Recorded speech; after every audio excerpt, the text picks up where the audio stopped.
Class 8-এর Bengali অদ্ভুত আতিথেয়তাকে লিখেছেন ঈশ্বরচন্দ্র বিদ্যাসাগর। এর নামকরণের সার্থকতা কী?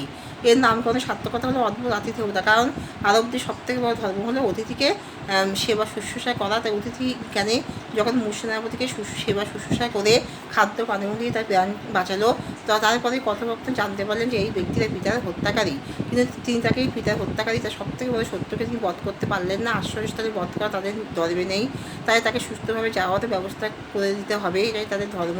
তাই তাকে সুস্থ সবল ঘোরা দিয়ে তাকে পালাতে সাহায্য করলেন। অর্থাৎ তিনি পিতার হত্যাকারীকে তিনি হত্যা করতে পারলেন না। তিনি সূর্যোদয়ের পরে পিতার হত্যাকারী সন্ধানে বেরোবেন, তাই তিনি তাকে আশ্রয়স্থলে হত্যা না করে তাকে পালাতে সাহায্য করলেন। তাই এই গল্পে অদ্ভুত আতিথেয়তা নামকরণটি সার্থক হয়েছে। অর্থাৎ আরব জাতির সবথেকে বড় ধর্ম যে অতিথি বৎসল, অর্থাৎ অতিথি সেবা করা, যেটা তাদের সবথেকে বড় ধর্ম। এখানে তারই পরিচয় পাওয়া গেছে। তোমরা সবাই লাইক অ্যান্ড সাবস্ক্রাইবটা দিয়ে দিও।